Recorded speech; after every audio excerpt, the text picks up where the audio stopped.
So welcome everybody to the August 7th meeting of the Quincy Planning Board. I'm just gonna go over some initial rules. Actually, I'll do the roll call first. Member Foley, present. Member Musso, present. Member Kelly, present. Member Reed, present. Member Shaughnessy, present. And Member Beelan, present. The Planning Board reserves the right to, we're out of order. Pursuant to the open meeting law, any person may make an audio or video recording of this public meeting or may transmit the meeting through any medium. Attendees are therefore advised that such recordings or transmissions are being made, whether perceived or unperceived, by those present and are deemed acknowledged and permissible. The board requests that you please be courteous to the proceedings and turn off your cell phones.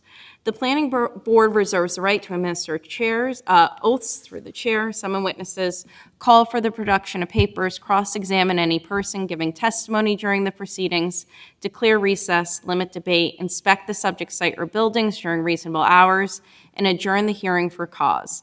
The order of business will be as announced by the chair. All questions should be directed to the chair. Any person wishing to speak, please raise your hand for recognition.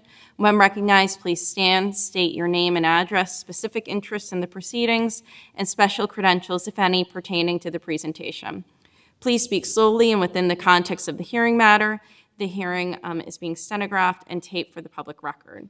The Planning Board reserves the right to exclude any unnecessary, irrelevant, repetitive, or harassing presentations. The first matter on the agenda is a vote on the minutes of the June 26th regularly scheduled Planning Board meeting. Is there a motion to approve? Second. Okay. All those in favor? Aye. Okay. Unanimous. And so we'll start. There's a business meeting item that we're going to take at the beginning. Request for extension of 2-year time limit on permit approval for 1562 and 1570 Hancock Street, Planning Board case number 2022 COC 01. Good evening. Good evening, Madam Chairman, members of the board. My name's Dan Bailey. I am a land use attorney at Pierce Atwood in Boston, and I'm here representing LBC Associates, which is the designated developer for parcel R3, Downtown Urban Renewal District at 1562 and 1570 Hancock Street. Also with me tonight is Margarita Casto from LBC. I submitted a letter dated July 25th to the board requesting a 6-month extension of the certificate of compliance for R3. That certificate of compliance is scheduled to expire 2 years after it was issued, so that will be August 4th, 2024. We're here to respectfully request a 6-month extension of that permit to commence construction, so the new deadline would be February 4th, 2024. Condition number 13 of the COC gives the Planning Board the authority to extend the deadline for construction. What it says is that if substantial use of the site under this permit or construction of this project does not begin within 2 years of the date of filing this decision with the city clerk, then the granting of this certificate of consistency shall become null and void unless extended by the Planning Board. LBC has been working regularly with the city to refine the design, in particular working on utility supply and connections with the city, and I see Mr. Stevens nodding his head, I like that.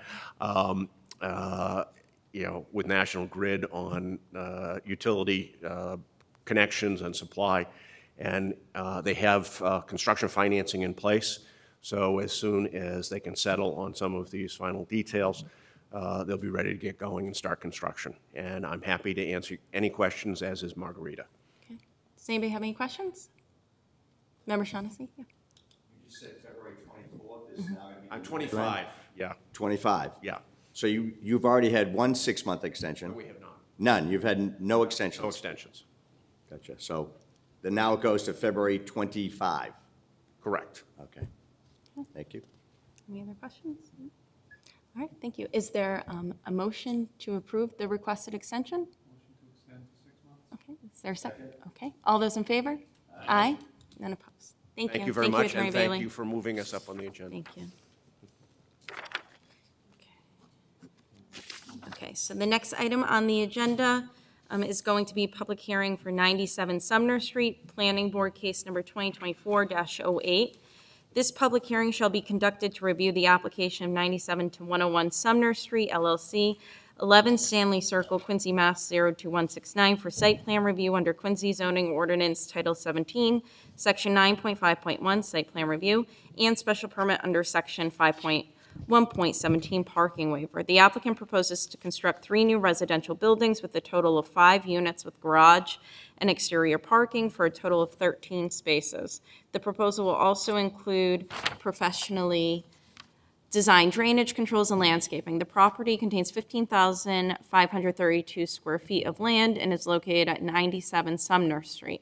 The subject property is located within a Residence B zoning district and shown on Assessor's Map 2052, Lot 6. Good evening. Good evening, Madam Chair, members of the board. My name is Patrick Foley. I'm the attorney for the project here tonight. I'm joined here tonight with Brian Donahue, who's our architect, Eric Bernici, who's our civil engineer, as well as Helen Shiner, who's our owner's representative. The property we were here to discuss tonight is 97-101 Sumner Street, which is located in the Residential B zoning district of the city. Currently on this 15,532 square foot lot is a 2-family home and a 1-family home. Just to preface everything, this project will need to go through zoning to be granted all the variances that we will be seeking. Also, back in June, the applicant and their team, we did a full neighborhood meeting with Councilor Richard Ash. Some members of the neighborhood showed up. I feel it was a really good meeting, a lot of good questions. Hopefully we answered a lot of them. We were able to ease some concerns from people in the neighborhood. Anybody that's familiar with Sumner Street knows that this street is mostly all multifamily homes, as well as some residential developments that are a lot more denser than what we are proposing to do here tonight. As you can see right here, this is the current property at 97-101 Sumner Street. As I mentioned earlier, there's a 1-family home right there and a 2-family home off to the right-hand side as well. What the applicant is proposing to do here tonight is they are seeking to remove those 2 structures and replace them with 5 townhouses with 13 parking spots. Brian's going to get a lot more into the details of all that in the architect plans, but I just want to give a quick overview of the layout of it. It's going to be 3 buildings. We're going to have Building A. Building A is going to have 1 townhouse in it with a 2-car garage, and then buildings B and C will basically mirror each other. They each will have 2 units with a 2-car garage, so there'll be 5 units with 10 spots. And then we'll have 3 additional spots outside to give us a total of 13 parking spots. Each unit's going to be 3 bedrooms, 2 baths. And I also want to touch on, I feel when you look at the properties that sits here today, right, I feel what we're proposing to do here tonight will actually improve the parking situation that's on the site right now. So right here we have a 2-family home that's 2 3-bedroom apartments. And right here is the 1-family home right there. So we have about a driveway right there that holds about 2 cars. In the 1-family home, you have 1, maybe 2 car max. So by the time, hopefully if this is granted, we'll actually be adding about 10 parking spots to this lot, which is very important because when you look at Sumner Street, obviously you can't park on the street. So most of the people now, if they're visiting the people in the apartments or the 1-family home, they're parking off to the side street as well. I know I touched on earlier that Sumner Street is mostly all multifamilies as well as developments. This is right across the street at 90 Sumner. That's 12 units. That's on about 17,000 square feet. And then right down the street a little bit, we have 153 Sumner, which is 13 units. And then right there, we have 4 units that is going in at 161, I believe. And I know there's others in the neighborhood as well, but I just want to, paint the picture of what we're proposing to do here tonight. Blends into the neighborhood. And more importantly, it's actually improving on a blighted property right now. It's going to improve it. It's going to make it look a lot better. And it's also going to provide much needed housing right now that's needed with a shortage of housing right now with no inventory. So I'm going to have Eric come up and he's going to go over the site plan for you all.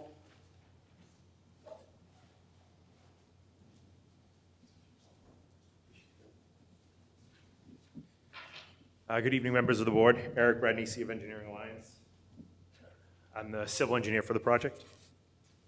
So these are the civil site plans. This is the existing conditions plan. I don't know if you guys can see the red pointer here. But so as Patrick had pointed out, there's an existing single family here as you're looking to the right side of the plan, and this is that existing two-family. There are currently 3 driveway areas. There's a bituminous concrete driveway with the single family, a gravel driveway to the right of the, to the right of the two-family, and then another gravel driveway to the left of the two-family. So this is the proposed site plan. This is Building A, Building B, and Building C. But the single townhouse here, 2 townhouses here, and 2 townhouses here as well. We will close one of the existing curb cuts, and then we will significantly shorten the second one that is here out in front of that existing single family where the 2 driveways are currently. We'll have a 20-foot access driveway that comes in off the site that provides access to the garages that are at grade on each building. The driveway follows all the way through to the end. We'll have 2 guest spaces here and then a single guest space here at the end as well. So for the stormwater for the site, so we will handle the 100-year storm event for the property. There is a subsurface drainage system here underneath the guest parking spaces that will take the roof for all 3 buildings in and has been designed to accommodate and hold the 100-year storm event. For the driveway area, we are proposing a porous asphalt driveway. The site grade is relatively flat, so in order to maintain the site grades for access, we're going to keep pretty similar grading throughout the site, and then this porous asphalt would allow for stormwater to drain directly into the asphalt here. I will note that just above that stormwater system here, the separate would be regular bituminous concrete, but the rest of the driveway will be that porous asphalt. We'll provide a new water and sewer main coming off of Sumner that would tie in individual services for each building. And then for landscaping, we've provided a fairly robust landscape plan. There are a few existing trees that will come down on site, and we'll provide a handful of new large trees. You can see them here around the perimeter of the property, and then some fairly extensive screening with the landscape as we come around here. And I think as far for the civil stuff, that would cover it. I can let Brian get into discussing the buildings themselves. Thank you.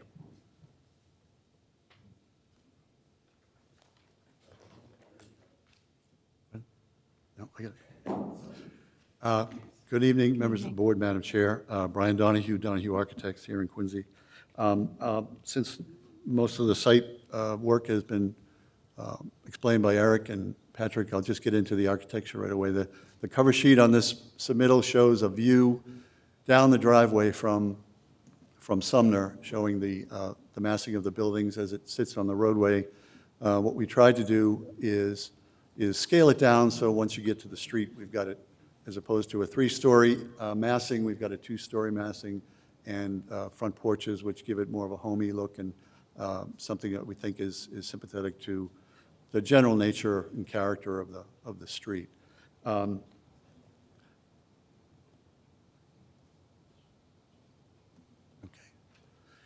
This sheet really just shows existing conditions. I won't belabor that anymore. Eric has touched on that. The architectural site plan, again, shows the position of buildings A, B, and C. We thought it made sense to have the smaller single-family building in the front portion of the site, and it worked out better with site circulation. The buildings themselves, the main massing of each building is a minimum of 15 feet from the property lines on the side and the front. Granted, the porches, the egress decks in the back of the units, and the front porches come into that another 5 feet or so. And the back, on the back property line, it's a good 30 or 40 feet from the property line in the back. Each unit is identical, whether it be a part of the duplex or the single family. Pretty straightforward, a little bit of a different twist on your basic box townhouse. This has obviously a 2-car garage, an entry foyer, and an office or a multi-purpose space on the ground level. The stair takes you up to the 2nd floor living space, living kitchen, half bath, and the primary bedroom with a captured bath as a master suite. The top floor is 2 bedrooms and a single bath with ample closet space. Roofs are pitched with dormers, and I'll explain that. These are sort of, this is just showing that the duplex units are mirroring each other as you look at them side by side. Same layout, same square footage. Each unit is approximately 1,900 square feet, including the garage space, so the living area is closer to 1,500.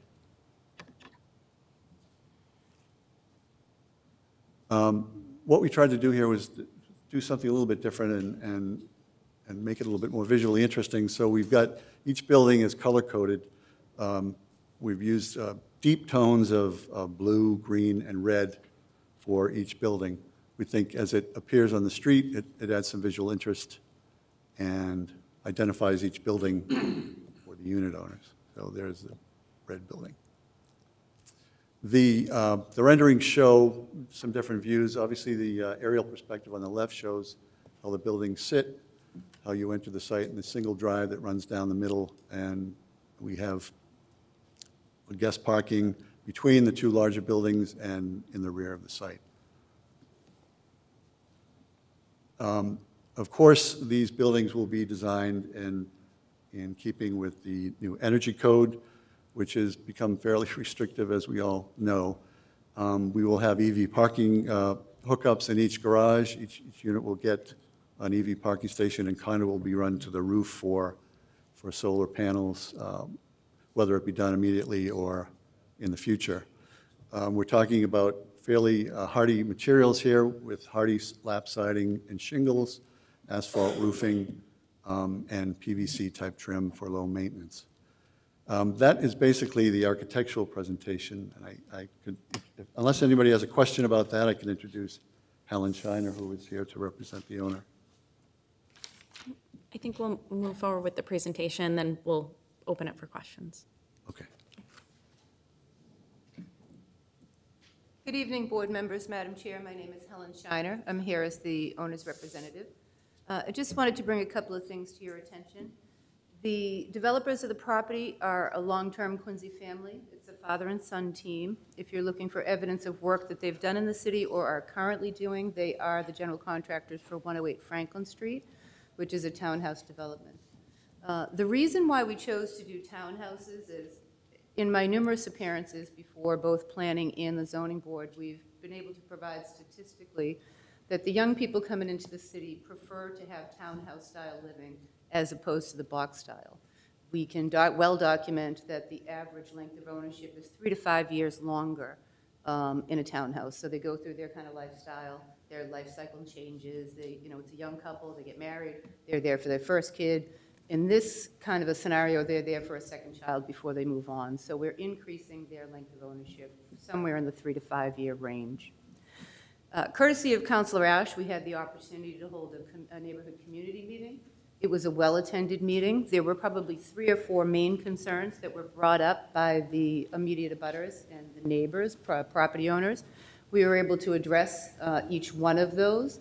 There was one that was completely out of our control, but we did take the opportunity to follow up with that. So the main concerns were, one, from an immediate abutter, was there going to be a fence? Because the existing fence that is there was in kind of tough shape. We did explain to them that there would be. The second concern is, if you remember the shape of the lot, it's a pie-shaped lot, with the point of the property being to the rear. So that is currently a green space, and you can see in the drawings that there's some trees, and it's still going to remain open there. The kids on the street behind tend to play in that area, and they ride their bikes right all around through there. So the concern was, well, we're going to bring the fence to the corner of that and completely block it off. Or are we going to change the look and feel of that end of the street? We are not. So that was kind of the first concern was the fence. The second concern was blocking off that corner space. The third concern was the immediate abutter at the back side of the lot to the right-hand side. It's an elderly woman. She was concerned that there was going to be a large structure built right beside her house, kind of obstructing her sunlight, blocking. She'd be looking out her window at another house. If you look at the layout of the buildings, there is nothing that is built directly beside her house. The remainder of that lot remains open with some trees and some yard space. The fourth concern Had nothing to do with us. We apologized for it, and we said that we would, try to work through it, and it was notification. So we have a mother and a daughter, both property owners of the immediate neighborhood. They didn't receive any notifications about the meeting. So we did a little bit of research, and with Councilor Ash's assistance, we found out that in one case, the notices are sent out to registered voters. In another scenario, it's a different list that it's sent to. So we have committed, our team, we do a number of projects, we've committed to kind of combining those two lists to make sure that whether or not somebody lives there, they own the property, they have a right to be notified of what's going on. So we do have a plan in place going forward to make sure that people are notified. So those are the 4 major things that came out of the community meeting. As a follow-up to the community meeting, I visited the neighborhood the next day, went around to check the back of the property to see where the kids were playing. We did explain to them at the meeting, and when I met one of the neighbors, it is private property, but we understand the look and feel they want to remain there. And that's our plan, is for that to stay there. The abutter to the immediate left was correct. His fence is deplorable, and the nice new white vinyl fence is going to look much better. But what we haven't addressed is the change that's going to happen with the people that were living in those 2 buildings. When I tell you they were uninhabitable, they were one of the buildings was completely uninhabitable. There was a man that was around 80 years old that had kind of fallen under the radar. He should not have been living there. No one should have been living there. It was barely habitable. So we took the opportunity to work with some social services and with the city, and we've currently had that man relocated to senior housing where he belongs. It was a dangerous situation for him to be in. The 2 family next door, both of those tenants have moved on successfully. And if you had seen the inside of their apartments, it was not a pleasant sight. And as I mentioned, I did have the opportunity to walk the neighborhood with the woman directly across the street who attended the meeting and followed up with me afterwards. We walked through, she explained to me where the kids played. She was delighted that something was going to change directly across from her house. And we didn't hear any other negative feedback. It was the questions that people had, we addressed them. We took care of the situation with the poor gentleman that should not have been living in that home. And we feel like we've made the most of that lot. We're not building a big, huge, dense building. We're keeping it more of a residential feel with the 3 separate buildings. And I especially like the touch that Brian put in with the front porches. It gives you more of a non-condo-like feel and the opportunity to feel like you're living in your own home. Thank you for your time. Thank you. Does that conclude the presentation? Okay, let me see if anybody has any questions. Member Shaughnessy. First of all, I want to compliment Brian. That's a beautiful, I think it's going to be a positive thing for the neighborhood. Patrick had mentioned you have to go in front of the ZBA as well? Yes. Is that because of side setbacks, or what is the? For FAR, side setbacks, and front as well. The front as well? Excuse me. Attorney Full, if you could just go to the mic, thanks. Okay. Sorry about that, Madam Chair. For setbacks, we're going to, for variances, we're going to be needing FAR, minimum lot area per dwelling unit, and some setback relief, yes. Thank you. And my next question would be, and I'm sure the council is probably already on top of this, but during the construction period, what's your length of your build-out? How long will you be working on this project? And have you made any plans for where you're going to put the construction vehicles while they, like, someone pulls up with a pickup, then there's another pickup, and there's no parking on the main street? Yeah. So what's the construction management plan for? I know you don't have to present it to us, but Right. like, what's your thought on that? Where are they going to? Yeah, so Why they build it? the first question, the project should take about 12 months. A 12-month project. And as for managing the vehicles coming in and out of the property, that's something that came up at the community meeting. I believe that they're going to use some of the driveway as well, but they're still working on that, that plan. I'm going to jump in with Pat. Sure, jump right in. So there's 2 things. So we're going to build from the back forward, so down to the pointed part. So the largest building that's at the back of the property, that's the first one that's going to be built. In terms of large trucks and construction vehicles, Rob's giving me the look again. Pat's really tall, so this hits right in my eye line. So we're going to build from the back forward, so construction vehicles will be able to be parked in the front of the building. And the additional thing is we're not going to have a lot of heavy equipment there. These are slab on grade. So we're not going to be digging basements out. We will be doing utilities and those kind of things, but we are going to utilize the majority of the lot as much as we can. We've also had offers by 2 neighbors to rent us spaces in their driveways. Oh, that's terrific. And this is going to be stick-built, it's not going to be modular? It's good looking, I like it. Thank you. Yeah. Any other questions? Yes, Member Kelly. I drive a big pickup truck. I'm looking at this driveway. I don't know if my truck would make it into that back house. It's not big enough, I don't think, if someone owned a pickup truck. Even if you look at your drawings, they show a small car. You got a door when you pull in, you got a staircase. What if someone owns a big truck? Where are you going to park it? And The drives and the parking spaces meet all the design criteria for back-out space. The roads are 20 feet wide, and it's pinched at one spot for 18, which is a normal road width. So I think it's deceiving. I mean, maybe It must be because of the mass deceiving, of the Counselor, building, because it doesn't look it. But I'm looking at, even inside your house, you got 6, 7, 6, 7, and 8, 10, right? I'm looking at the drawing on A100. The length of the, Right. or A101, I'm sorry, 101. Civil plans probably better for.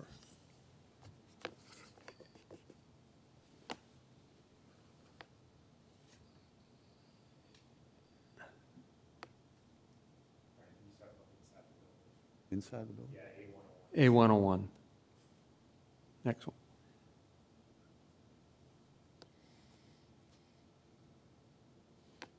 See, if you look down in the middle there, where you got the cars, Yeah. I'm just looking, if you own a big pickup truck, you ain't parking, you won't be able to park that in there. So those are for small cars. Well, yeah, I mean, it does, certainly the footprint limits the kind of vehicle you would probably want to put in there. And I'm just I think curious, that- in the back, that- if you'd be able to back out or make that swing, like I said, I have a big truck, and to make the swing to get it in. Yeah, I mean, So- it is tight. We do have a little bit of room to widen that, but I think it comes down to who's going to be renting these. And if you have a big truck, you're probably going to go somewhere else I'll get a smaller car. or get a smaller car. And then you'll be able to turn that, there's enough room to turn those vehicles around to drive out of the driveway, so you're not backing all the way out? Each garage has at least 26 feet of backout space, which is a Okay. normal parking lot criteria design. So I feel there's plenty of room. Okay. I'm good. Okay. Any other questions? Member Liuzzo? Thank you. So Brian just said rentals, so they're rental properties? They're not They're owner-occupied? most likely going to be for sale. We're Okay. still looking into that, but most likely they're going to be for sale condo units run by an HOA. Three bedrooms per unit? Yes, Larry. Okay. Yeah. Trash pickup? Trash pickup will be done by the city, so every unit will have room like in the garage for a barrel. Yeah, so the people in the back will just need to wheel out. And snow removal? Snow removal there's 2 spots on the site plan right there. Let me find it, yeah. Eric, do you want to grab the snow removal? Yeah. There's a couple of designated spaces for snow storage, and we've deliberately kept the landscape out of there, so, sorry. Let's see, I don't have my pointer here, but it's actually easier to see on the site layout plan. There's some hash spaces with some clouded areas, so around the guest spaces in between Building A and Building C, there's a small area designated at the front, just off the edge of the driveway, and then right next to the right of Building B, there's another clouded area. So those will all be designated as snow storage areas for when it's plowed. Great. And then lighting in the driveway as we go back toward? Yeah, the end of the so property? lighting will all be down lighting on the building.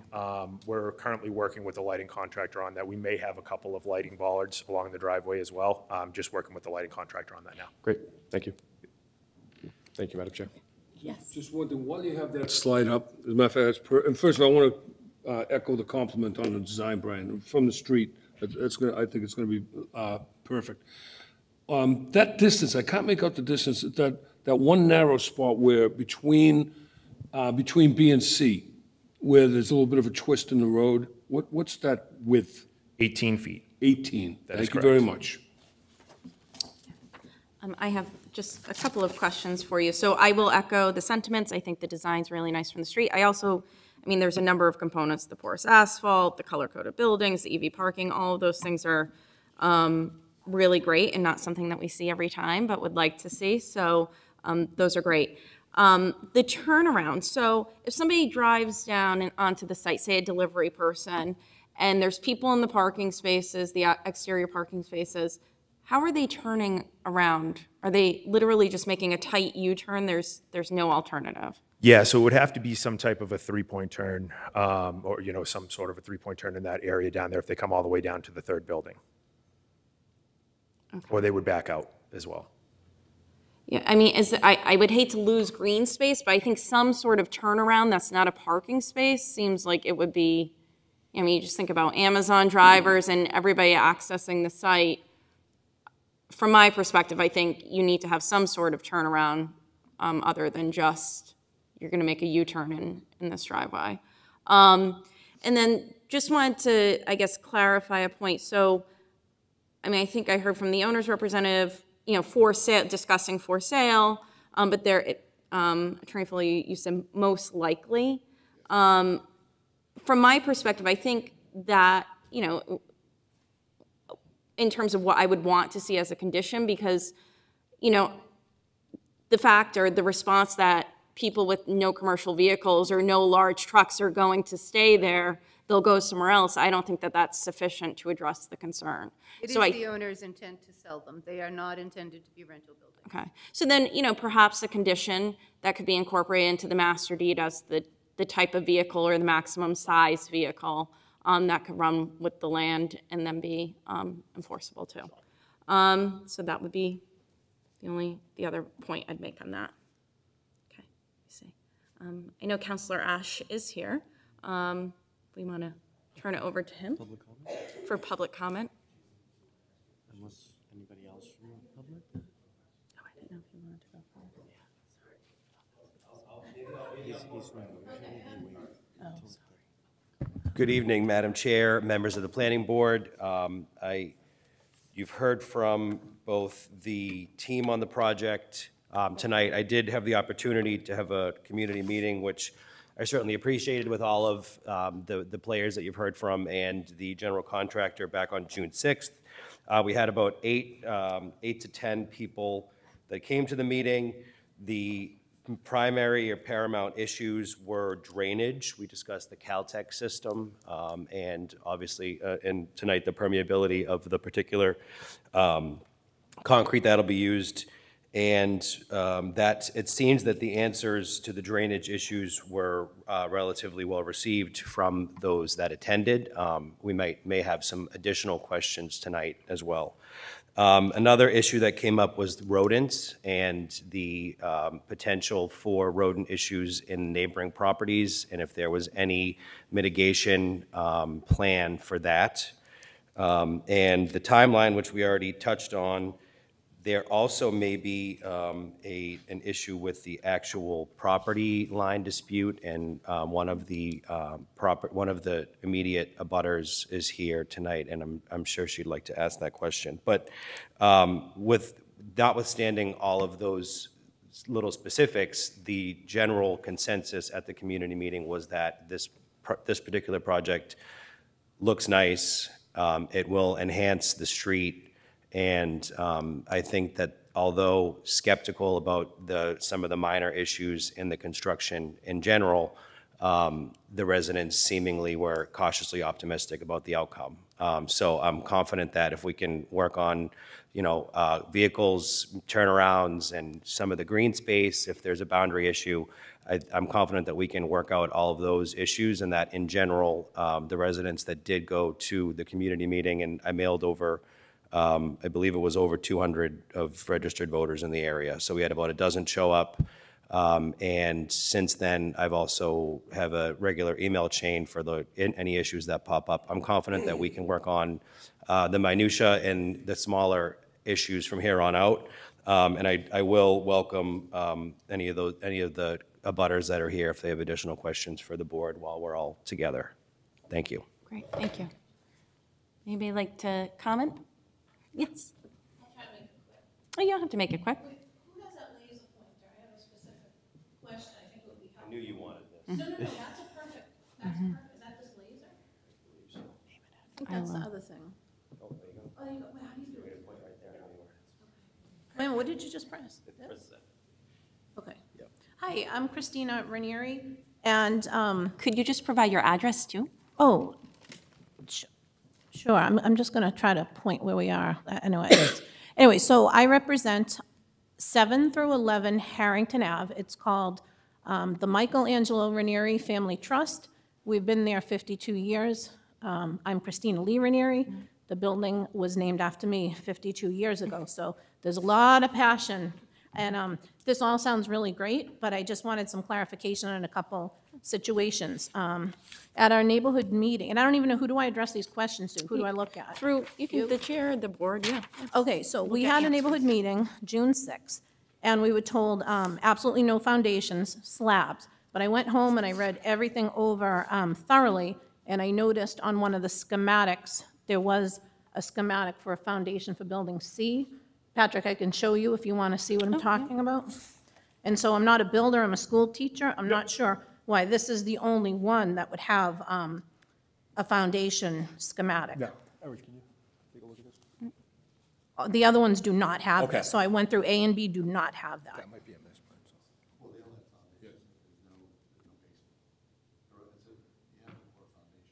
But none of the other schematics, A and B, don't show that same. Okay. Okay. Okay, so they're all consistent. Okay, because just to let you know that that wasn't, the other A and B didn't show that. So, all right, that's good clarification there. And I am a little concerned about snow storage. We, one of the snow storage removal areas is abutting my property. We do have a dry well. I'm just wondering what kind of provisioning will be put in place. Are you guys going to put a dry well? So, yeah, so just direct the questions and we'll turn it back to All right, them, yes, so to respond to. Just wondering about the dry well. I don't want, and also if they're going to put plastic vinyl fences up, I mean, we've been plowing our own property for years. If you push the snow against the vinyl, it's going to crumble. We've had the same chain link fence up for 60 years. So I just had some questions about that. And then let me go on to the fence question. So I'm not sure how to use this thing, but the red button, Richard? Yeah, so, oh, there we kind of all over the place. Anyway, it's to the right, and you can see where if you track from Sumner Street, and then there's a clean, definitive property line, and then it juts out. It's like a triangle. That's area that we thought all these years was our property. So it was a little shocking, and I didn't know if I should get a surveyor. I guess I want to know from the new owners of that property, are you planning on utilizing that cutout, knocking down the fence? Because we have planted many, many mature plantings, and then the rest of that fence that goes down towards Sorrell Street is common fence with us. So I'm just not sure what to expect. The fence that we've understood is our boundary all these years, some of it's just on the shared property line. So I'm a big fan of chain link. It could be fixed a little bit, maybe put some privacy slats in, but the mature plantings are already in place behind our property. So that was a question. Just keep going with the questions? Yep. Okay. So snow storage. And this is, it looks like a great plan, but this is a lot of stuff to put in it's a very crowded neighborhood. I own another home on Main Street around the corner. I've managed this building for 50 years. Some things happen. Like, who is in charge to make sure clay pipes can handle the sewage? Things like that. Like, who from the city is going to make sure that the waste can be managed? And also, who from the city will be responsible for monitoring the professionally designed drainage control? I mean, this can be beautiful or it can be reckless. I just want to know who's in charge of monitoring what's going on over there.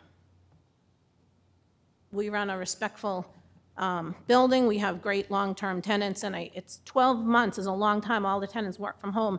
That's going to be tough, so hopefully when it's all over, we're going to end up with something beautiful.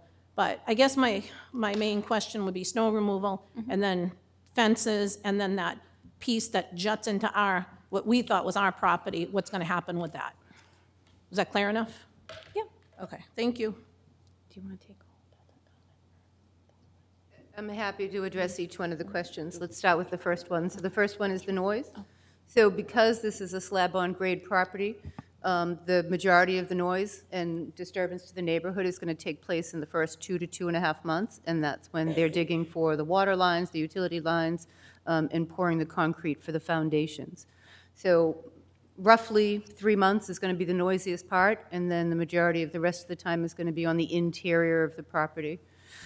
With regard to snow removal, what we typically do and what the plan is here is in the bylaws and the master deed for the condo association, there'll be commentary in there that says we have a snow storage area. If we have an exceptional storm, something out of the norm, that the snow will be professionally removed and taken off-site. So that will be in the condo documents. Also related to the condo documents, the neighbor had the concern about who's going to monitor things. So if you're familiar with the Caltech systems and some of the city's requirements, there are requirements that those are inspected on a regular basis, and it's mandated that we have that in our master deed for the condo. Secondarily, she had mentioned the waste in the water pipes. So everything on this property will be brand new. We work with the water and sewer department to make sure that the existing main on the main street is able to handle it. In some cases, we've been required to go in and do the camera, to shoot, to see the condition of it. But generally, the water department has a very good handle on the age and condition of the main lines that are in the street. So we'll go from there. In any case, the city wouldn't allow us to build a new development like this and dump water and waste into main lines that wouldn't be capable of handling it. So hopefully that answers that question. The question that she had about the property line, we're happy to share the survey that we have and sit down and have a conversation about it. I understand I wouldn't want somebody to come in next to a property that I owned and rip out mature plantings and stuff that I had grown for a number of years. So we're happy to have that conversation. In terms of fencing, again, open for discussion. There was the request for the white vinyl at the front part of the property by the abutters there so that they had, new, nice, clean fencing. As we come to the rear, we're open to discussing it. We're not looking to create a fortress or completely enclose it. I think I had answered those questions. I just wanted to touch on one more thing. Councilor Ash had mentioned a couple of things that came out of the community meeting, and I didn't mention those. And the reason I didn't mention those is because they become part of our requirements if we're granted a permit, which is the rodent control and those kind of things. And I did mention that at the community meeting, that those would be addressed should we be granted our permits. We are required to do those things. So that's why I didn't mention that. Great, thank you. Is there anybody else from the public wishing to speak? We do have sign-in sheets too. You can sign in if you're here to say you're in favor or against. Once, twice. So this matter's on, it's new, so, I will give the project team too another opportunity to close out. Attorney Foley, I don't know if you wanted to say anything to just close out. One more point I want to make when she was talking about the upkeep of the building, who's going to manage it. So that's all going to be run by the HOA once all the units are sold, so. Great, thank you. Yep. Okay, all right, so this will be continued. Yeah, Madam Chair, Yes. through you, yes, this project is open. It is being independently peer reviewed. We haven't received that report yet. So to give plenty of time to receive that report and make final adjustments, the recommendation would be 2 months to the October 16th meeting. Okay, is there a motion to continue? Okay, is there a second? Okay, all those in favor? Aye. Okay, thank you. Okay, so we're back in order now. So continued public hearing, 20 Whitney Road, Planning Board case number 2024-05. Attorney Foley.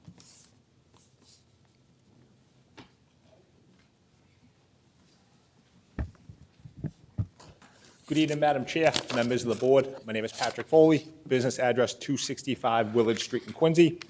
I'm the attorney for the project here tonight. I'm joined here with Brian Donahue, who is our architect, and Jim Burke, who's our civil engineer. I know we did a full presentation at the last meeting. I just want to give a quick recap of what we're looking to do there. 20 Whitney Road, right outside of Quincy Center.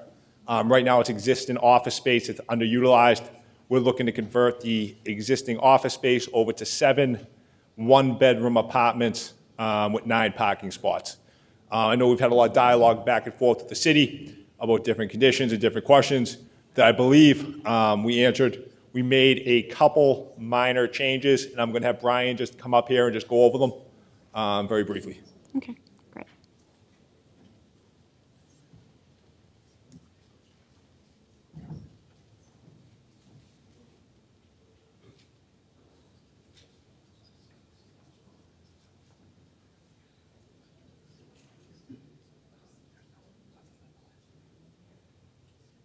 Madam Chair, members of the board, Brian Yes. Donahue, architect from Quincy. I'm here with Jim Burke, who worked with me in revising the parking layout. There was comments about turning radiuses and back out space for the 9 spaces that are on the site.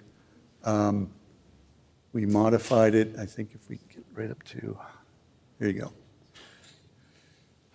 So I don't have the previous plan, but I think that this solves quite a few problems with the parking situation for the site. Of the 2 cars parked in the garage space, that hasn't changed, but we actually moved the other 7 spaces back off of Whitney Street.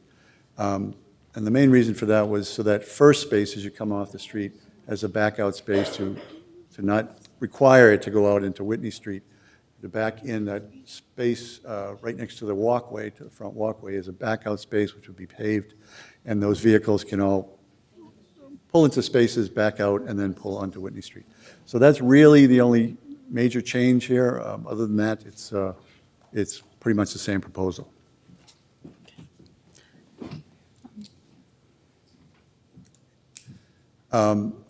We'd also revised the landscape plan to suit the new conditions, and we coordinated it, so we've got more plantings in the front because the parking is actually moved back. I know that there were some comments from Ally, a traffic engineer for the city, about the abutting property, the Sullivan Tire.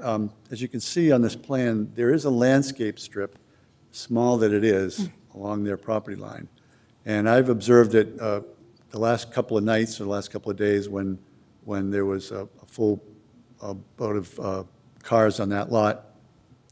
And that parking, that landscape strip handles the front of the cars as they pull up to that curb, and it doesn't really go over the property line. The property line is on the outboard side of Sullivan's landscape strip. So we feel that there's ample room, and the diagonal spaces will not conflict with the neighbor's parking situation. So that's really the extent of what we did since the last meeting. Okay, thank you. Does anybody have any questions? No? Okay, let me just see. Yep, I'm going to open it to public comment then. Thank you. Thank you.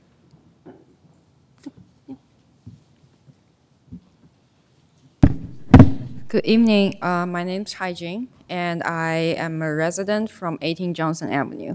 And I presented also my questions last meeting downstairs about this development because our building is super close to this building.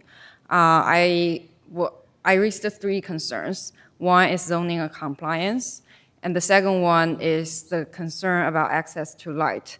Because with this new construction, the volume of this building has increased to 45%, and the distance between our building and your building, it decreased by 65%, and it leaves only 15 feet between 2 buildings. So it's just the distance between you and me. So it's super close. And so we requested a window and shadow study, but it seems that it's not be taken seriously. And our third concern is about privacy. Being only 15 feet between each other, we would like to see some reconsideration of your architectural design to address this privacy concern for both residents. But we don't see that either. So we voiced our concerns in a petition letter that's signed by 20 of our community members and submitted it to the planning board. But none of these concerns are getting response, just get ignored according to your presentation now. I would like to say that many of our residents are seniors, and they have spent most of their life savings in these condos, and they are planning to spending their rest of their life in these buildings. And this construction has seriously impacting their quality of life. And one of the residents I know are like a senior couple who are in their 70s. They're just facing the two giant windows of the new constructions. And one of the couples has Alzheimer, and they would really like to show up in this public hearing to voice their concerns, but they cannot, because they cannot go outside without the help of a social worker. So they can only voice their concern in the petition letter, because they will spend most of their time in their units and living their everyday life, being exposed to a completely stranger because the distance is so close between two buildings. I think my last point is, what's the point of this public hearing if none of our concerns are being even considered by the developer or the architect of this project? That's all. Thank you. Thank you. Yes. Madam Chairwoman and the board, my name is Karan Mehta. I am a co-owner at 18 Johnson with my wife, Shaolei, and I'm a neighbor with Haijing, who's been really pushing and educating our building on what is going on here. You may not know she's a PhD candidate in urban planning, so when she says something about this project, we really listen carefully. And I was not able to join the last meeting on June 26th, but I made it a point to take time off from work to come here and present our concerns and to back her up, because she's been telling us in the email chain that she has made really valid points to this board, but has received no answers, no satisfactory responses. We haven't even heard back as to why a waiver has been issued for the window and shadow study. There's a building 15 feet from us. We value the light coming into the units. That's one of the primary reasons we bought the condo. And that major point is now being negated without any answers. We love Quincy. We love the development going on here. We love the vibrant city. We don't oppose the construction, but at least please explain to us why this is happening when we are raising such obvious concerns. If somebody was blocking the light out of this window, you would at least deserve an answer to the question, why is it happening?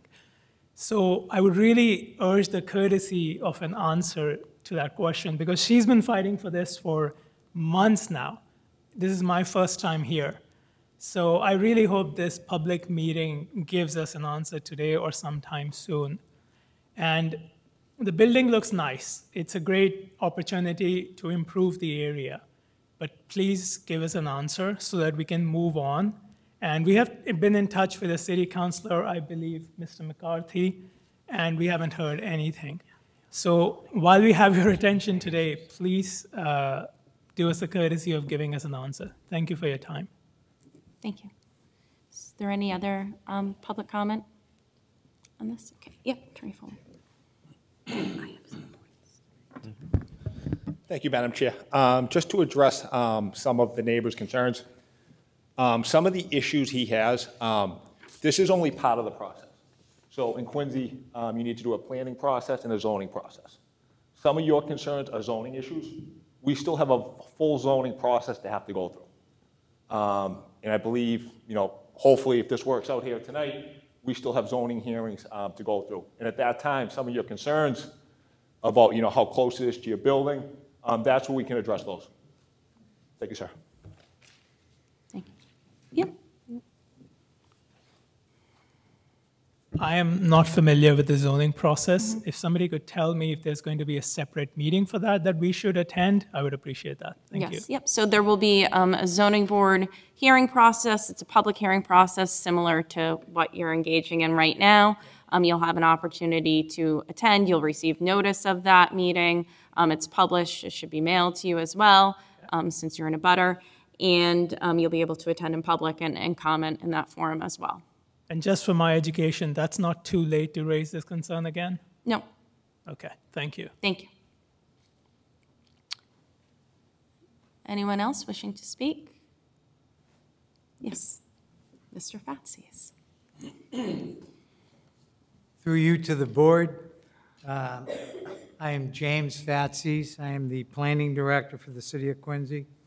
I received a text message from Councilor McCarthy, and he asked me to read it to the chair and the board. Mr. Fatsis, I will not be there tonight. I am sending you an email later in support of 20 Whitney Road. He is in support of the project for the zoning, for the planning board. That is the completeness of that, message from Thank you. Councilor McCarthy. Okay? Thank you. Okay. And I just want to remind everybody there are sign-in sheets too if you'd like to sign in. With that, I just wanted to address a couple of the statements that were made. So obviously what Attorney Foley relayed about zoning compliance. You know, and we as the board members are to take your concerns, the public's concerns in. I will say just personally from my perspective, you know, given the scale of this project, what frequently comes before the board, at least in my personal opinion, I think that this is modest in scale. The building that you reside in is much taller, and so concerns about shadow off of that building I think would be more significant. They're not increasing the height here. Like I said, from my perspective, what they're doing is modest. So that's what is causing me to vote the way that I will be tonight. And I just wanted to relay that we do take your consideration seriously. We, you know, review plans every month here, and so that's at least where I come down. But we hear you, and we certainly take them into consideration. Thank you. Is there a motion to close the public hearing? Okay. Okay. All those in favor? Aye. Aye. Thank you. And does the department have a recommendation? Yes, I'm going to grab the microphone. Okay. All right. Madam Chair, through you to the board, after consideration of the site plan accompanying documents and comments received from the city staff, department recommends the board approve site plan review under Quincy zoning ordinance Title 17, Section 9.5.1, in special permit under Section 5.1.17. Parking waiver subject to the below listed special and general conditions. Pardon me.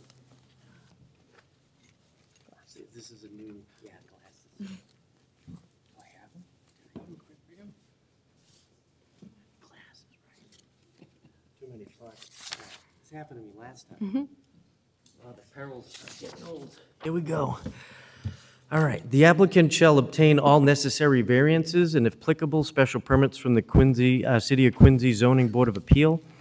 Number 2, the applicant shall reconstruct the sidewalk for the entire property frontage along Whitney Road with a cement concrete sidewalk, broom finished with border and tool joints, and granite curbing as specified by the Department of Public Works. Number 3, the existing pipes and manholes on Whitney Road shall be inspected with television pre- and post-development in order to check the condition of the system.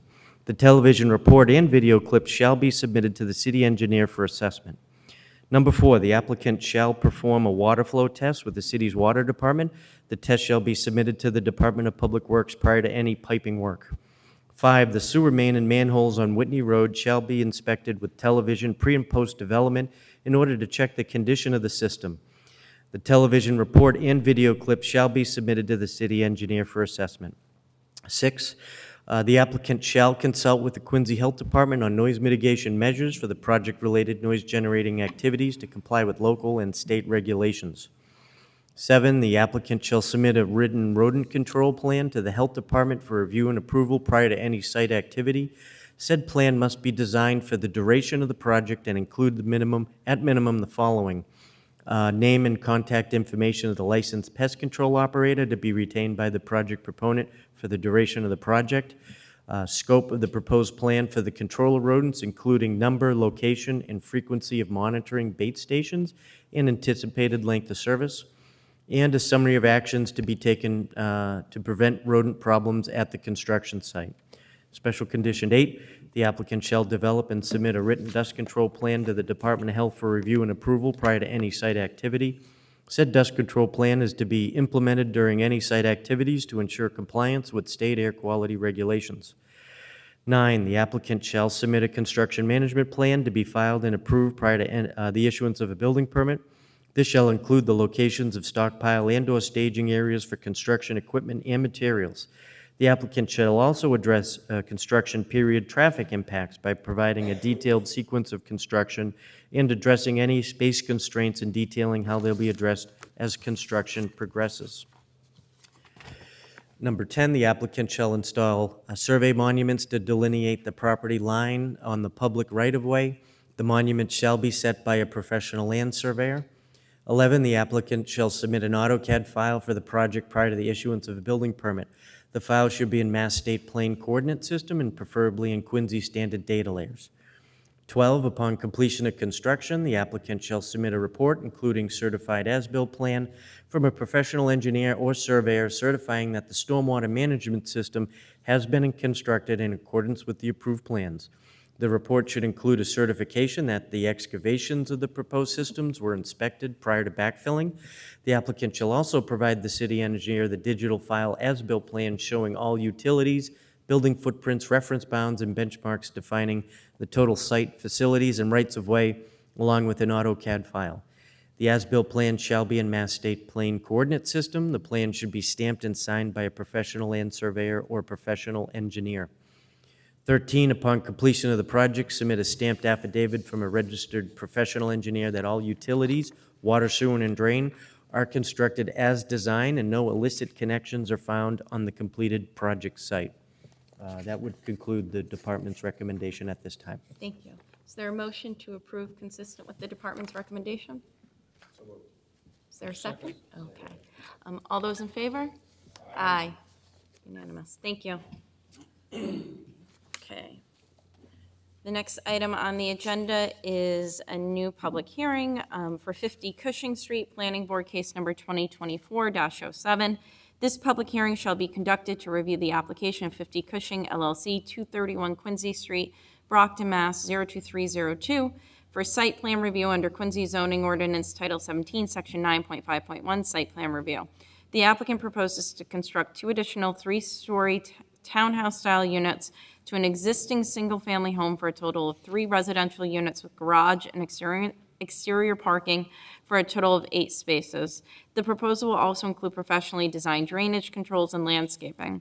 The property contains 7,523 square feet of land and is located at 50 Cushing Street. The subject property is located within a Business C zoning district and shown on Assessor's Map 5093B, Lots 8, Plot 43. Attorney Foley. Madam Chair, may we please have 5 minutes? We're waiting for our architect. Sure. Thank you can take a break for 5 minutes. Thank you. Do you want to move to the want to do the zoning? No.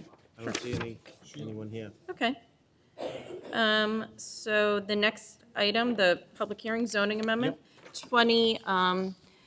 24-041, amending Chapter 375 zoning classification, changing parcel from Residence D to open space. This public hearing shall be conducted to review City Council Order 2024-041 that proposes to amend the Quincy zoning map. Under this order, for zoning classification of the parcel located at 954 Hancock Street would be changed from Residence D to open space. The subject property is located at 954 Hancock Street with the Residence D zoning district and shown on Assessor's Map 5077, Lot 6. You want to recognize me? Sorry? You want to recognize me? Oh, yes, Mr. Stevens. Hi, Madam Chair, through you to the board. Thank you. This zoning amendment, this board actually heard the same amendment last year. However, the council was not able to act on it. So we have re-advertised this public hearing. This is the current MBTA bus facility on Hancock Street. It is adjacent to the Veterans Memorial Stadium, which is a recreational area. It's also adjacent to parts of the Furnace Brook Parkway down in the rear, So that's part of our waterway system. So this proposal, well, currently the site is the only parcel zoned Residence D. D is in dog. And that's just a long-term, I guess, zoning district, and it's never been changed out of that. So this proposal would move this one parcel into the open space category. So that is the reason for that. As we all know, we've seen construction activity pick up significantly at the former Lowe's site down in Bergen Parkway. That is where the bus facility will be relocated. So this is the time to start planning for the next iteration of what that parcel will be on Hancock Street. Okay, great. Does anybody have any questions?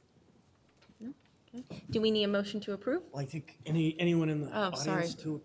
with comments? I'm really off my game today. Does anybody have any comments on this matter? Zoning Amendment 2024-041? No? Okay. Oh, do we have to close the public hearing? Yep. Yeah, thank you. Okay, all those in favor? Aye. And then is there? Okay, all those in favor? Aye. Okay. Thank you very much. Mhm. All right, Attorney Foley, you're, okay, so we are back on in public hearing for 50 Cushing Street, Planning Board case number 2024-07.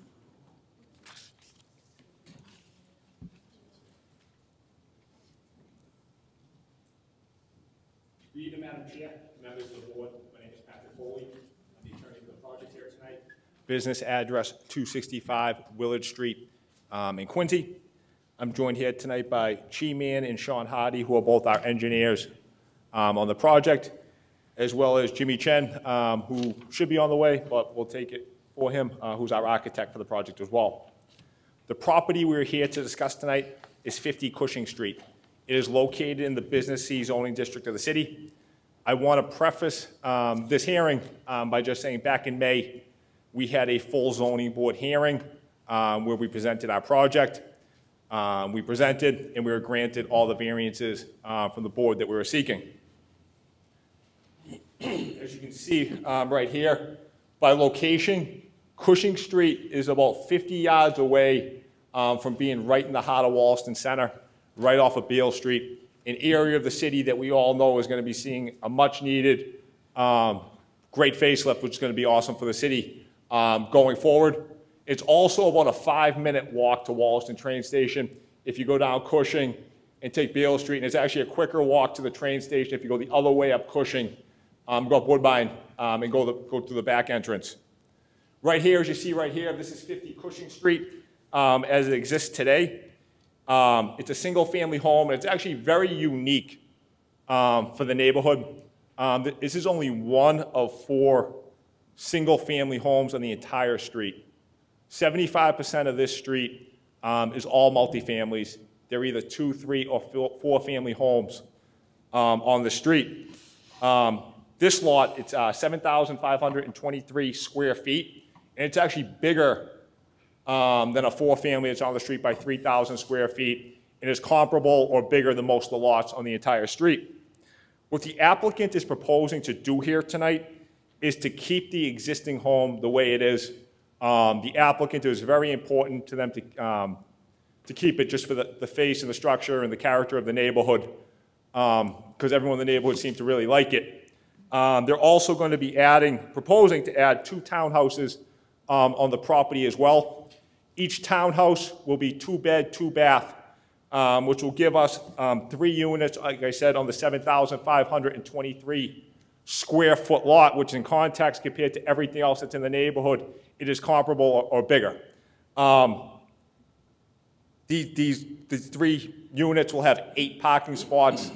The units, the first unit will be a 1-car garage under it, and then the second one will have a 2-car garage for 3 spots.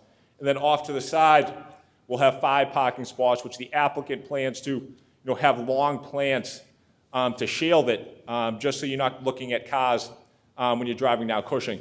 This will actually have minimal effect on traffic, because if you notice, Cushing's a one-way street. It's the second house in, so all you'll be doing right now is taking a left-hand turn and going right onto Beale Street. So I'm going to have either Chi or Sean come up and walk everybody through the site plan.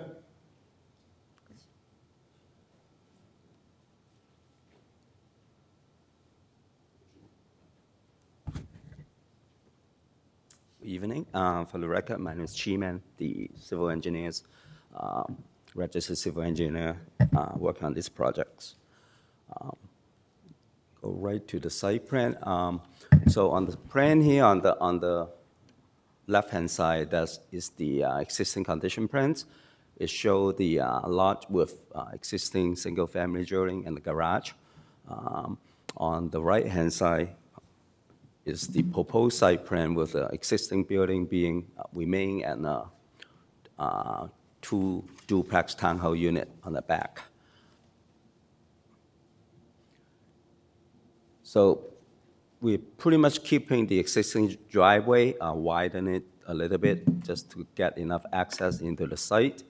As you can see that on the proposed duplex building, there's ground level garage. So we have 3 cars garage. In the first floor unit, they are duplex, so they are, the units are side by side. And then we have surface parking on the parking lot that will provide parking for the existing building and additional parking for residents or visitor. On the next sheet here, we have proposed site plan also with the proposed development. We designed an underground drainage system that's going to be completely capture all the runoff. On the existing site, there's no drainage system. Everything, fall off the sky, or the runoff is just shit off the site onto Cushing Street and go into the closed drainage system in the, from the city. Our proposed design is going to be capturing the new building, all the roof runoff from the new building, and also the proposed parking lot with a trench drain on the driveway, and mitigate all the runoff on site. Is pretty much reducing all the runoff from 210, 25, and 100-year storm that's flowing off site. And we are going to have the capture the existing sewer connection for the existing building and running a new sewer service for the new buildings.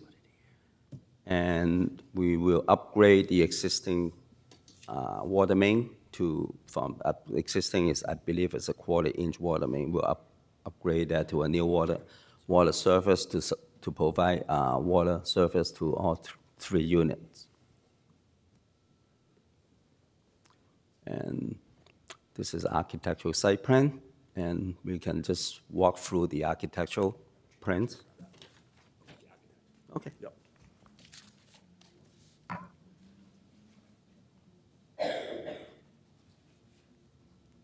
I also want to add, in my opening, I forgot, Helen Shiner, the owner's representative, will be part of the presentation tonight.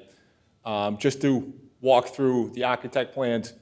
The first floor, like I mentioned in the presentation to start off, will be a 1-car garage, and then the second unit will be a 2-car garage. I also want to add into, once these 3 units are in there, it'll be, there'll be 3 condos, so all be managed as one condo association. So it'll be 3 units, owner occupying that building, which I feel will, for that neighborhood right now that's, 75% renters, it's really a great opportunity for people to buy into that neighborhood on Cushing Street right outside Wollaston, with the lack of inventory down there as well.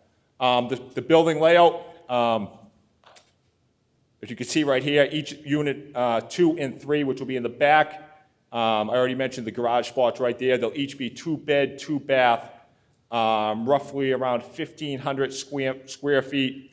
Dining room, living room, bedrooms on the 3rd floor, vinyl siding on the front of the building right there. There's the front of the elevation right there. You can see the garage, 3 stories up as well. We have our side elevation there as well. So I'll have Helen, the owner's representative, come up. She has a few things that she wants to add.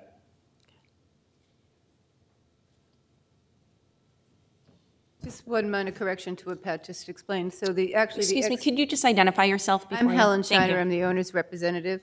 I just wanted to make one correction to what Pat just stated. So the exterior of the 2 rear buildings is actually a Hardie product. It is not vinyl siding. The existing single-family home has a lot of character to it, and in our conversations with the neighbors and with the previous ward councilor, it was requested that we leave the look and feel of the existing single-family similar to what it is, so that's what we decided to do. To the rear of the property, you may have noticed, it was briefly shown in a picture, there is a garage in the back, a single-level garage, and then you have the driveway and a bunch of stuff that doesn't belong there, like trampolines. So the 2 townhouses in the rear of the property will mimic the same look and feel as the front building, similar, exact same color, similar trim, and those kind of things. So in addition to talking about the look and feel of the house, when we talked about the location of the property, there's a couple of things that are very important. Pat had mentioned that Cushing Street is a one-way, and it's only accessible from the other end of the street, not from the Beale Street end. There is one more property between us and Beale Street, so the impact to the neighbors is minimal, if existent at all. The tenants, or the owners, I'm sorry, the unit owners would come out, take a left-hand turn, and they're right on Beale Street.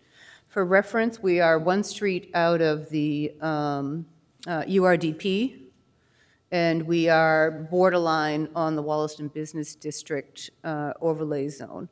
Although that hasn't been fully defined yet, it's clearly an area that's going to be developed. We know of at least 2, potentially 3 projects that are going in there. As I stated in my previous presentation, and I have in previous appearances before this board, our goal is not to build big, large, overwhelming structures in neighborhoods where they don't belong. Cushing Street, as Pat had mentioned, it's highly occupied by tenants. It's 70% non-owner occupied homes. One of the buildings that Pat mentioned in reference to size and density for this neighborhood, we've got a 4-family on a lot that's just over 4,000 square feet. We are one of the largest lots on the street. We felt like this was the highest and best use for this property. And from a visual perspective, you will have the 2 townhouses that are to the rear of the property, then you have the parking, and we have committed through zoning that the front of the building will be mature plantings, growth, arborvitaes. So we're talking mature arborvitaes that block those cars. So you're not looking across the street at cars parked right there. You're not driving down and that's all you're seeing is the cars parked there. And speaking of driving down the street, the placement of the 2 units is at the rear of the property. So for the average neighbor, it's almost invisible to them. It's no big change from what's there now. In the terms of the amount of land area that it's going to take up, it's about 30% larger land area than what's there now. So there's not a huge impact to the look and feel, to the neighborhood. The use of it being 3 separate units is very consistent with the neighborhood.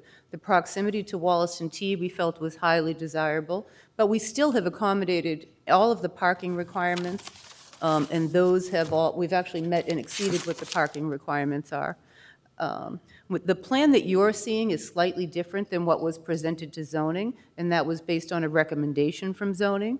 The zoning board requested that we move that building 2 feet to the left. So now you see it overlaps the front building a little bit. So they had us move it over an additional 2 feet. They wanted a little bit more space between the new building and the abutting property.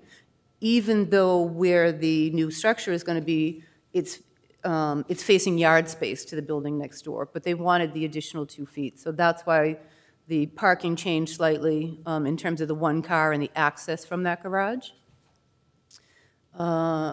We did have an opportunity to acquire the building next door. We chose not to because we didn't feel that combining those 2 lots and building a bigger structure was in character for that neighborhood and for that street in particular. We know that there's going to be a lot of development just adjacent to this property, and we didn't want to change this particular property to take away from the character of the street. There's a number of families that have owned properties for a lot of years. We engaged with the neighbors. I believe Patrick included in his submittal, we have the support of 9 abutters. So we truly are listening to the neighbors and spoke to the neighbors. They have submitted letters in support. And that's pretty much my opinion on it, and I think that's what the owner wanted to relay to this board. Thank you. Does anybody have any questions from the board? Member Kelly? Yes. So we're going to come into that back unit, underground utilities, all underground? Yes, it's our intention to have Electrical. underground utilities there, yes. And like my last question regarding the backup, like, this looks really tight. Like, I can't, you know, the way that this is laid out, are you going to have to back that car all the way out of that driveway? Because it doesn't look like there's any room to turn around. And then Councilor Foley said that they're going to put something up so you're going to block the view coming out of the, you're going to block the cars, you said, right? So you can't see the cars? Well, I married what Helen said. Where the 5 parking spots are, they're just going to have plants up to shield the cars so you don't see them. So you won't see? Not blocking the driveway. So if your car is parked here, right at the end of the property before you reach the sidewalk, there will be tall arborvitaes so that you're not seeing the car, not the driveway space at all. Right, but And it as you're doesn't backing out of the impact driveway, if you're backing out of the driveway, if those bushes are there, so you can't see what's coming down if those are blocking the cars, you're also blocking the pedestrians walking down the sidewalk. Cars are going to be backing out of that. That could be a problem. existing plantings there now that would impede or impact seeing a pedestrian there. These were recommendations that. Well, no, that's not true, because the picture you showed, it was a wide open, you're not blocking it, it's wide open. If you go back to the original picture of the blue house, and you see all the junk in the driveway, it's not blocking, you don't have bushes there. But as you come down the driveway, that's not going to change. So on the side of the property right now, there's a large trampoline, there's some trees, and there's trees or bushes that divide the 2 properties, the multifamily next door and this one, so there's some bushes there. So are those bushes going to be higher than that, and they're going to come right up to the driveway? So the hedges to the right-hand side that are to the right of that truck that's parked there, Yep. those are going to be tall columnar arborvitaes, not the same density as this until, many years from So if now. I'm walking down the sidewalk there and a car's backing out of that driveway, how are you going to see that pedestrian? I don't think it's much different than what you have now. There's a If they're higher. going to be bigger than that, I see that being a big I problem. understand what you're saying, but the higher hedge that divides the 2 properties, Because you're backing out, you're not driving out. It's going to be a harder problem. Then you come backing out into the street, you got your bushes high. I see that as a problem. I do. okay, we're happy to address it. but I just don't see the turnaround space where you can come into those garages, turn around there. There doesn't appear to be enough space to turn around, that you're going to have to drive right in and back all the way out, and you're going to have bushes along there. And if I'm walking down that street and those are higher than those bushes right now, that person could walk right in. You're not going to see them Well, backing out. There's a couple of things. We're happy to look at it again. We can put equipment there in terms of large mirrors or anything else to help aid to see if there's anybody on the sidewalk. We believe that there's no concern with 2 of the spaces having the ability to turn and drive out of the unit in addition to the remainder of the parking spaces. There is a concern about one of them that would have to back out, but we do have space to, as you come to the front of the original building, Yep. there's some space there where there's the ability for somebody to turn at that point. They would come down a good long section of the driveway, I'm not denying that, but there is the ability for them to turn there before they come across the sidewalk and onto the public way. A lot of people walk in that neighborhood, I'm sorry. I see it, I do see that with high bushes there. I see a pedestrian getting run over there. That's my opinion. We're happy to listen to any advice or suggestions that we may have. The consistency of the number of vehicles that are typically there is not really changing much. We are happy to address any plantings. It was approved by zoning with that suggested planting, but we're happy to look at it. And then, I mean, I know you talk about the four-family down the street, but you know, how many bedrooms are in that four-family? You're gonna have, how many bedrooms in the existing house?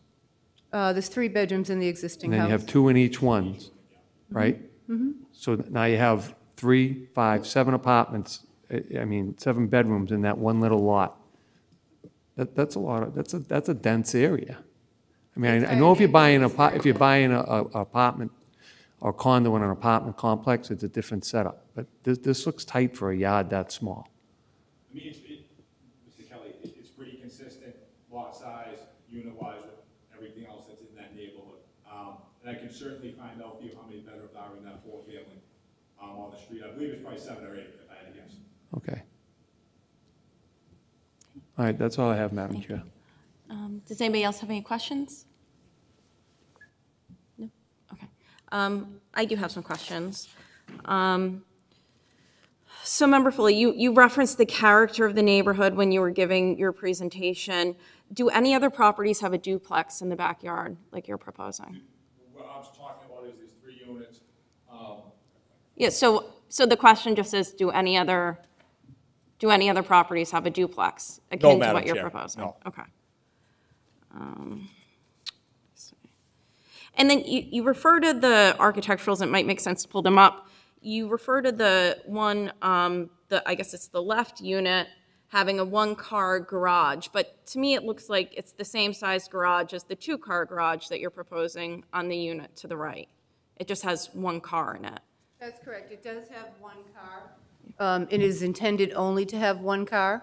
The remainder of it would be a storage area. And we will restrict that, so it's only allowed to have 1 vehicle parked there. So I guess just from, I mean, I don't know if you're familiar with my background. I represent condominium associations. That's virtually impossible, I think, to police on the go forward. So I think if it's going to be a 1-car garage, given the conflict point that's present there, it needs to be a 1-car garage. And so that only 1 car can enter and exit from that space. Happy to change that from a construction standpoint so that it's only accessible by 1 vehicle. I don't see a problem with that at all. Okay. The change requested by zoning almost mandates that anyways, because they have had us push it over 2 feet to the left. So it makes sense to close that off so only 1 car is accessible. And I'm just wondering about the, I guess, the conflict point, the rear of the front building, the front of the rear building. What's that going to look like on the ground? You know, is there a rear patio? Are there rear steps? Or is there a front patio, front steps? I'm just trying to understand how So those... If you look at the main building, there's currently not an access out of the rear building. The access is on the left-hand side of the building. It's planned for that space in between to be green space, shared commons green space between the 2 properties. Can you go back to the, I guess, the front elevation of the building? I apologize, our architect should be here, and it's a disgrace that he's not. So I'm not sure if we have a visual showing the layout of the 2 properties. But the existing house, you have 2 means of egress. The first is through the front. The second is through the left-hand side. There is no egress from the rear of the building, and there is none intended. So there is a large backyard space. Then you have the garage, and then to the right of the garage space is an additional green space that's there, which is currently fenced off. Okay, so for the existing single-family dwelling, just because I'm not looking at it, I want to understand, even though the driveway is to the right of that building, the only access points right now are on the front and on the left-hand left side. side. Okay. Correct. Yep, so if you're going to access the driveway, you're coming out the front door. Or you could come out that side door on the left-hand side and walk around the back. Okay. It's an odd setup, trust me. Yeah.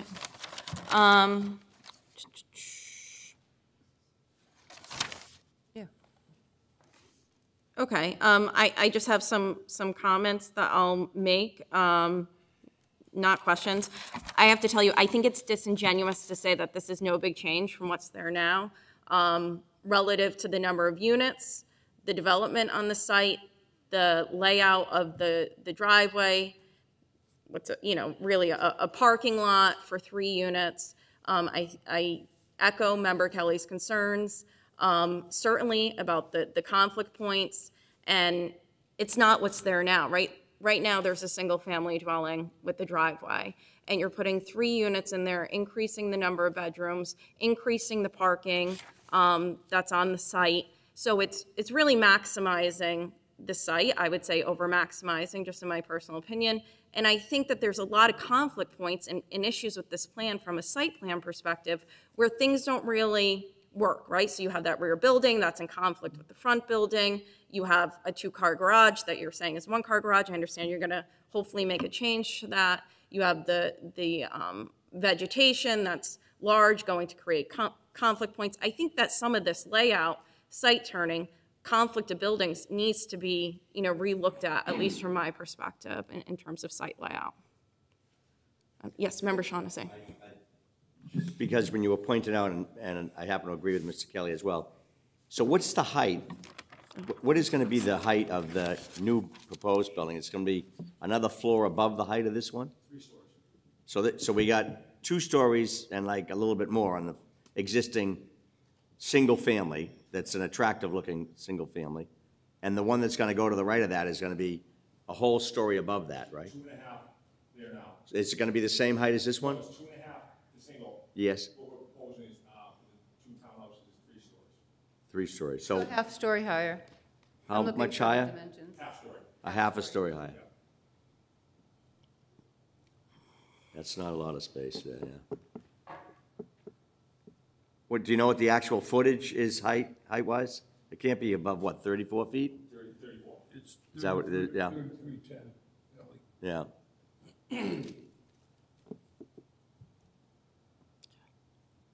Maybe- That's all I have, thank you. Okay, thank you. Thank Any other you. questions?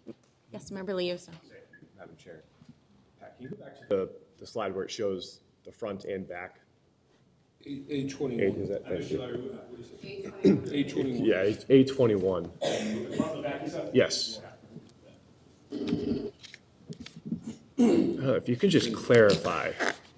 So you said, maybe I misheard you, but the proposed front, the top, that is in the back? Or, because the garage is down below, right? I'm sorry, I can't hear you. I'm sorry.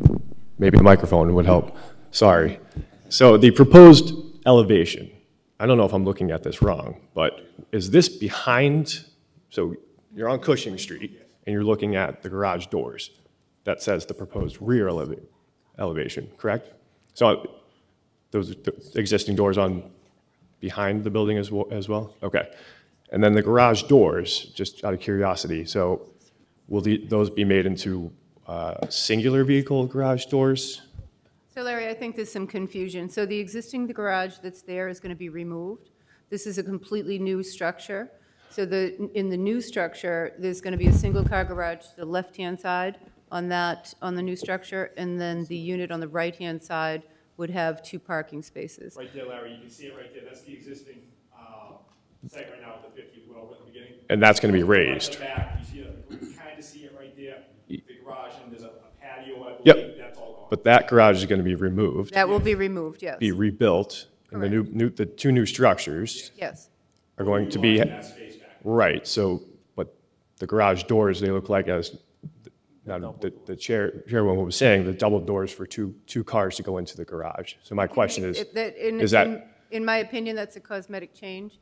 So if we follow the guidance that has been suggested here and restrict that to only being a 1-car garage, then subsequently we would make it a single garage door coming up there. Okay, and then just cosmetically, we'd change where the other garage door was. right. Okay, and then just to clarify, the folks living in the existing unit would park in the open spaces. Correct. That are to be built. Okay. Yep. And I'm sure you have seen this, but Councilor Minton, and this will be read into the record, submitted a letter that he's opposed to as the plan is currently drafted. So I'm just curious if you and your team will be meeting with the councilor to go over any problems, concerns that he has. Yes, we did receive the letter late yesterday afternoon. We have reached out to Councilor Minton a number of times. When we originally started this, it was Councilor Phelan was still in the Ward 5 seat. As a courtesy, we didn't proceed until Councilor Minton was officially sworn in the role. We have asked a number of times to meet with Councilor Minton, and he wasn't comfortable meeting, due to his lack of experience with these projects and how they proceed. So I know Councilor Minton, he's a neighbor of mine, and I respect his opinion that he didn't feel qualified to weigh in on it.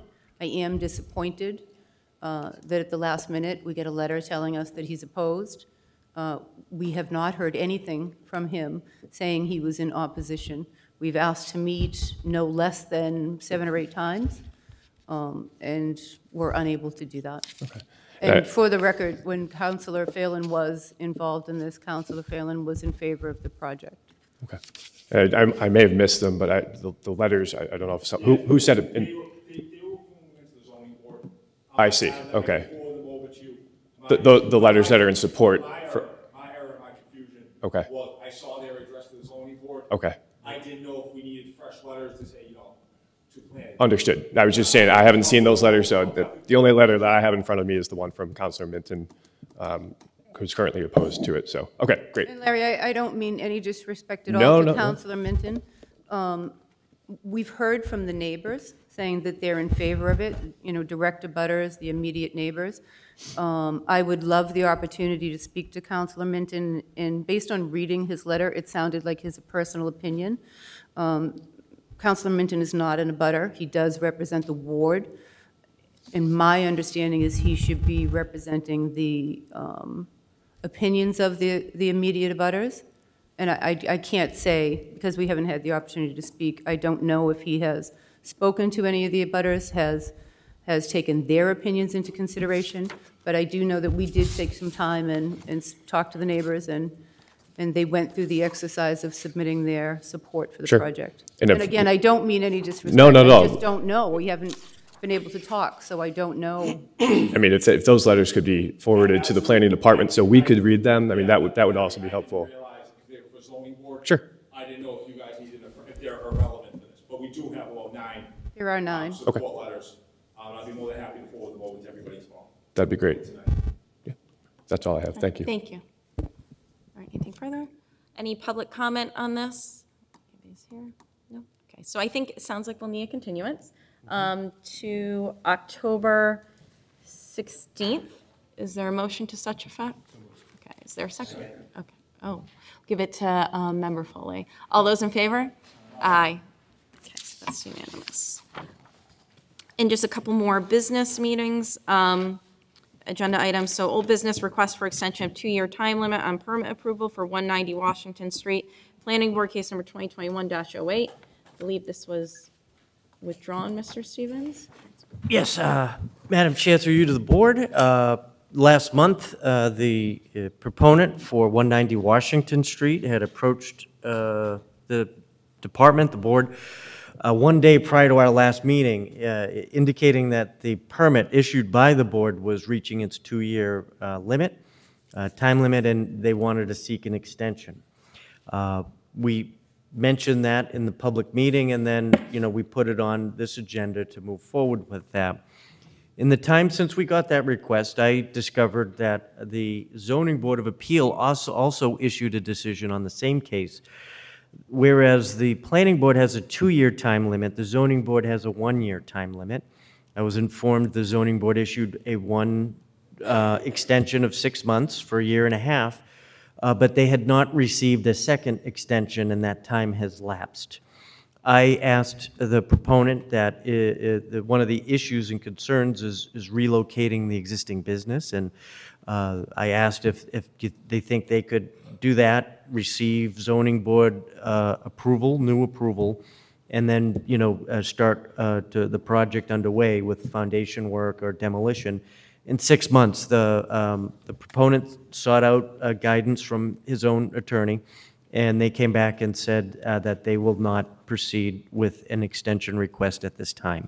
So they do recognize that if they wish to redevelop the site, it'll start fresh, it'll start new, as a new case, new advertising, new plans. So that's where that matter stands at this time. Thank you. We did take out of order an additional 2-year extension. That was handled at the front end of the meeting. And then also, another piece is an A&R plan, approval not required for 28 Miriam Street, and, you know, that has been reviewed and is ready to be endorsed by the board. Perfect. Thank you. Great. Thank you. Is there a motion to adjourn for the, okay, okay. All those in favor? Aye. Thank you. Thank you.